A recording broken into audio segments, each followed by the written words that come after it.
ကျုပ်အစိမ့်တောက်လာကတကယ်ပဲအားရှိစီသလားကျမ်းမာရဲ့အတွက်တကယ်ပဲစိတ်ဖက်ဝင်သလားတချို့ကခွန်အားတက်အောင်အတန်ကောင်းအောင်ကြွက်သားတွေတက်အောင်ဆိုပြီးတော့ကျုပ်အစိမ့်ကိုဖြော်တောက်လေရှိပါတယ်တခါတလေကြတော့လေကျုပ်အစိမ့်ကိုဟင်းခတ်အမွေးရံနေနဲ့တွဲဆန်းတာမျိုးတွေလည်းလုံးလေရှိပါလေဒါပေမဲ့လူအများစုမတိထားတဲ့အချက်ကကျုပ်အစိမ့်မှာတင့်ကျမ်းမာရဲ့ကိုချက်ချင်းဒုက္ခပေးနိုင်တဲ့ဆယ်မိုနယ်လာပတ္တိရိယနဲ့ရေရှည်မှာဆိုရင်ဆယ်ပင်ကျွတ်တာအသားအရည်ပျက်စီးစေမဲ့အာဟာရအတွက်စုပ်ယူမှုဆိုင်ရာပြဿနာတွေရှိနေပါတယ်ဒီနေ့မှာတော့ကျုံးအစိမ်းတောက်ချင်းရဲ့နောက်ွယ်ကကြောက်စရာကောင်းတဲ့အချက်တွေကိုတိပ္ပံနေကြလက်တွေ့အထောက်အထားတွေနဲ့အသေးစိတ်ရှင်းပြပေးသွားမှာမို့လို့ဒုက္ခမရောက်ခင်အဆုံးထိကြည်လွားပေးဖို့တိုက်တွန်းချင်ပါတယ်အသက်အန္တရာယ်ရှိတော့ဆယ်မိုနယ်လာပတ္တိရိယပထမဆုံးသိထားရမှာကကျုပ်အစိမ်းထဲမှာပါဝင်နိုင်တဲ့ဆယ်မိုနယ်လာပတ္တိရိယအန္တရာယ်ပါဒီပတ္တိရိယဟာကျက်တွေရဲ့ဦးလန်းကြောင်းထဲမှာနေထိုင်တာဖြစ်လို့ကျုပ်အခွန်မှာဒါမကကျုပ်အတွင်းပိုင်းအထိပါဝင်နေတတ်ပါတယ်အပြင်ခွန်ကိုစေးကြောရုံနဲ့မလို့တော့ပါဘူးအကယ်၍တင်တောင်းမိတဲ့ကျုပ်မှာဒီပိုးတာပါလာခဲ့ရင်အစာစစ်တင်ချင်းကိုပြင်းထန်စွာခံစားရမှာပါဝိုင်းလျှော့တာအရေးပြီးနာတာအော့အန်နာနဲ့ကိုယ်အပူချိန်တက်တာမျိုးတွေဖြစ်တတ်ပါတယ်ကျန်းမာတဲ့လူအတွက်တပတ်လောက်အတွင်းပျောက်ကင်းနိုင်ပေမဲ့ကိုခါအားနည်းသူတွေကလေးငယ်တွေနဲ့တက်ကြီးရွယ်အိုတွေအတွက်တော့ဒီပတ္တိရိယဟာတွေးတဲ့အထိရောက်သွားပြီးတော့အတက်အန္တရာယ်စိုးရိမ်ရတဲ့အထိဖြစ်စေနိုင်ပါတယ်ဒါကြောင့်ကျုပ်ဥကိုအစိတ်တောက်တာဟာဒီလိုယောဂပိုးတွေကိုတင့်ခန္ဓာကိုယ်ထဲဓာတ်ရိုက်ဖိတ်ခေါ်နေတယ်လို့ဖြစ်နေပါတယ်ဒုတိယအချက်ကတော့လူတော်များများတတိမထားမိတဲ့ဗီတာမင် B7 ဒါမှမဟုတ်ဘိုင်အိုဒင်ချိုးတက်မှုပြဿနာပါဘိုင်အိုဒင်ဆိုတာကျွန်တော်တို့ရဲ့အသားအရည်ကျန်းမာဖို့စပင်တန်ဆွမ်းဖို့နဲ့ဆဲအသစ်တွေဖြစ်ပေါ်ဖို့အတွက်မရှိမဖြစ်လိုအပ်တဲ့တက်မျိုးပါထူးခြားချက်ကကျုပ်အစိမ်းရဲ့အကာထဲမှာအာဗီဒင်လို့ခေါ်တဲ့ပရိုတင်းတစ်မျိုးပါဝင်ပါတယ်ဒီအာဗီဒင်ဟာခန္ဓာကိုယ်ထက်ရောက်တဲ့အခါမှာဘိုင်အိုဒင်နဲ့တွားပေါင်းပြီးဘိုင်အိုဒင်ကိုခန္ဓာကိုယ်ကစုပ်ယူလို့မရအောင်ပိတ်ဆို့ပစ်ပါတယ်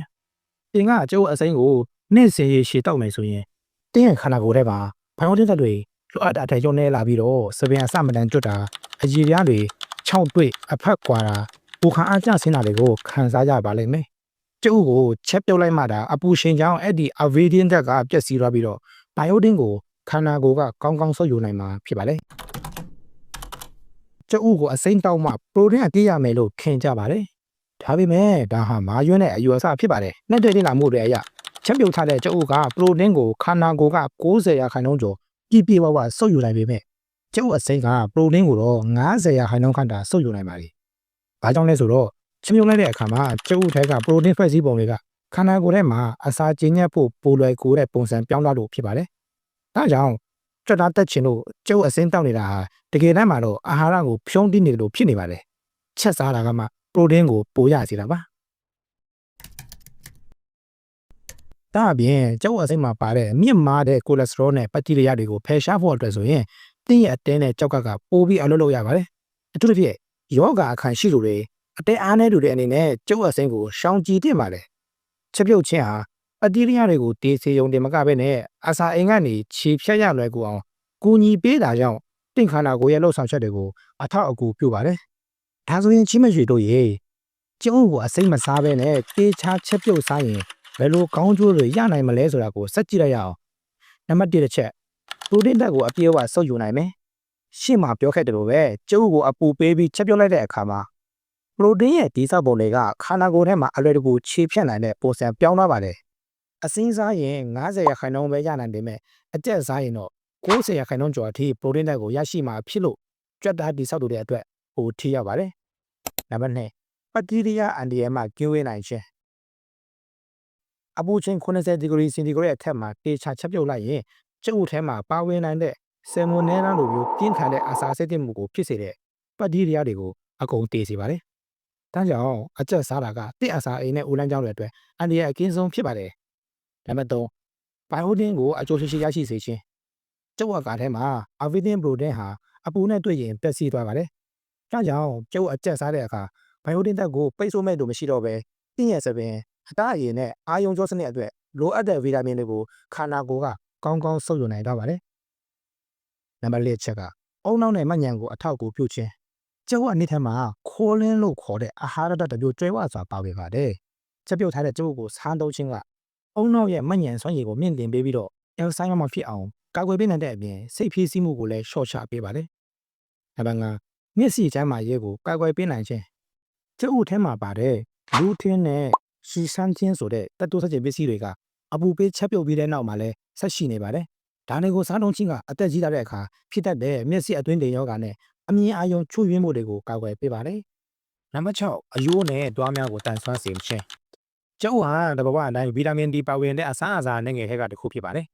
ဒီဗီတာမင်ဟာဦးလန်းကြောင်းအတွင်းမှာကယ်လ်ဆီယမ်နဲ့ဖော့စဖောရတ်ဓာတ်များကိုခန္ဓာကိုယ်ကထိရောက်စွာဆောက်ယူနိုင်ရမရှိမဖြစ်ကူညီပေးပါတယ်ကယ်လ်ဆီယမ်ဓာတ်ကိုအပြည့်အဝဆောက်ယူနိုင်ခြင်းကြောင့်လည်းအယိုးထုထည်တိတ်တဲစကိုတိုးတက်စေကအသက်ကြီးလာတဲ့အခါမှာဖြစ်တတ်တဲ့အယိုးဘဝယောဂါနဲ့အယိုးကျိုးတွေခြင်းတို့မှထိရောက်စွာကာကွယ်ပေးပါတယ်ဒါအပြင်တွားများရဲ့ကြွေလွှာကိုပုံမခိုင်းပါစေပြီးတော့တွားပို့စားခြင်းနဲ့တွားဖုံးယောဂါများကိုလည်းဟန့်တားပေးနိုင်ပါတယ်သူတစ်ဖြင့်နေအောင်ချီနဲ့ထိတွေ့မှုနည်းတဲ့သူများအတွက်ကျက်ဥအချက်ကိုစားသုံးပေးခြင်းဟာအယိုးနဲ့တွားများတန်ဆွမ်းစေရန်တဘာဝအာဟာရဖြစ်တင်ပေးတဲ့အကောင်းဆုံးနည်းလမ်းဖြစ်ပါတယ်နံပါတ်9ကိုခံစွမ်းအားစနစ်ကိုမြင့်တင်ပေးနိုင်ခြင်းကျက်ဥမှာဗီတာမင် A ဗီတာမင် B12 နဲ့ဆယ်လီနီယမ်တို့ကျွမ်းစွာပါဝင်ပါတယ်ဗီတာမင် A ဟာခန္ဓာကိုယ်ရဲ့ပထမတိုင်းဖြစ်တဲ့အသက်ရှူလမ်းကြောင်းနဲ့အစာအိမ်လမ်းကြောင်းထဲရှိအချွဲမြေလွှာတွေကိုကျန်းမာစေပြီးတော့ပြင်းမယောဂပုံအားများမဝင်ရောက်နိုင်အောင်တားဆီးပေးပါတယ်ဗီတာမင် B12 မှာတော့ယောဂပိုးတွေကိုတိုက်ထုတ်ပေးမဲ့သွေးဖြူဥဆက်အတင်များထုတ်လုပ်ရမှာအဓိကကူညီပေးပါတယ်ဆီလီနီယာကတော့အစွမ်းထက်အသက်တိုးဆန်းခြင်းပစ္စည်းအဖြစ်လှုပ်ဆောင်ပြီးတော့ကိုခံအားဆဲတွေပျက်စီးမှုကိုကာကွယ်ပေးတဲ့အပြင်ခန္ဓာကိုယ်အတွင်းရောင်ရမ်းမှုတွေကိုရှော့ချပေးပါတယ်ဒါအပြင်ကျုပ်မှာပါတဲ့ဗီတာမင် D ဟာလည်းတုတ်ကွေးနဲ့အသက်ရှူလမ်းကြောင်းဆိုင်ရာဗိုင်းရပ်တွေကိုတိုက်ဖျက်ပေးတဲ့ကိုခံအားဆဲတွေကိုပုံမနိုးကြတက်ကြွစေပါတယ်ဒီဓာတ်တွေဟာချက်ပြုတ်လိုက်တဲ့အခါပျက်စီးမသွားဘဲနဲ့ခန္ဓာကိုယ်ကပုံမလွယ်ကူစွာဆုပ်ယူနိုင်တဲ့ပုံစံကိုပြောင်းလဲသွားတာကြောင့်ကျုပ်အကျက်စားခြင်းအဖြစ်ကိုခါစနစ်ကိုအမှန်တကယ်မြင့်တင်ပေးနိုင်မှာဖြစ်ပါတယ်။ကဲအခုဆိုရင်ကျုပ်အစိမ်းနဲ့အကျက်ဘယ်ဟာကပိုကောင်းလဲဆိုတာတင်ကိုယ်တိုင်ခွဲခြားနိုင်တော့ပြီလို့ထင်ပါတယ်။အားရှိတယ်ဆိုတဲ့အယူအဆနဲ့ဘက်တီးရီးယားအနေအထားမှာဘယ်အရာကပိုအရေးကြီးတယ်လဲ။သိပ္ပံနည်းကျအချက်လက်တွေအရတော့ကျုပ်ကိုတေချာချက်ပြုတ်စားတာကမှသင်ခန္ဓာကိုယ်အတွက်ပရိုတင်းဓာတ်ကိုအပြည့်အဝရရှိပြီးတော့အသားအရည်နဲ့စပယ်ချက်မရေးကိုလည်းမထိခိုက်စေတာဖြစ်ပါတယ်။ဒါကြောင့်နောက်တစ်ခါကျုပ်ကိုအစေးအတောက်ဖို့ပြင်နေတယ်ဆိုရင်ခုနကကျွန်တော်ပြောခဲ့တဲ့ဆယ်မိုနယ်နာဘက်တီးရီးယားနဲ့ဘိုင်အိုဒင်ချိုတဲမှုပြဿနာတွေကိုပြန်ပြီးတော့တတိယပေးပါ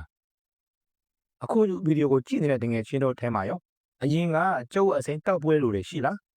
တောက်ပြီးတဲ့နောက်မှာရောတကယ်ပဲထူးထူးခြားခြားအားရှိသွားတယ်လို့ခံစားရသလားဒါမှမဟုတ်ဘိုင်နာတာမျိုးဖြစ်ဘူးလားကိုယ့်ရဲ့အတွေ့အကြုံတွေကိုအောက်ကကွန်မန့်မှာဝင်ရောက်ဆွေးနွေးပေးသွားကြပါဦးဒီကုန်းချုံအနေနဲ့ပြောရရင်ကျုပ်ဟာအာဟာရအလုံးပြည့်ဝတဲ့အစားအစာဖြစ်ပါတယ်ဒါပေမဲ့အဲ့ဒီအာဟာရကိုဘေးကင်းကင်းနဲ့အပြည့်အဝရရှိဖို့ဆိုရင်တော့တင်းချာချက်ပြုတ်စားတော့တာကအကောင်းဆုံးဖြစ်ပါတယ်ကျမကြီးနဲ့ပတ်သက်တဲ့အလေးအကျင့်ဟောင်းတွေကိုတတိထားပြီးတော့ဆင်ခြင်ကြပါလို့တိုက်တွန်းချင်ပါတယ်ဒီဗီဒီယိုကအတင်းအတွက်အသုံးဝင်နေဆိုရင်တော့လိုက်လုပ်ပေးခဲ့ပါတကယ်ချင်းတွေကိုမျှဝေပေးပါနောက်ထပ်ဘယ်လိုအစားအသောက်တွေအကြောင်းသိချင်သေးလဲဆိုတာကိုလည်း comment မှာရေးပေးခဲ့ကြပါဦးကျွန်တော်ရဲ့ channel လေးဟာဆိုရင်ကျမ်းမာရေးဆိုင်ရာဗဟုသုတတွေကိုစဉ်းစားမှုနဲ့တင်ဆက်ပေးနေတာမို့ channel လေးကိုလည်း subscribe လုပ်ပေးဖို့တောင်းဆိုပါရစေခင်ဗျာအားလုံးပဲကျမ်းမာသောဘဝကိုပိုင်ဆိုင်နိုင်ကြပါစေခင်ဗျာ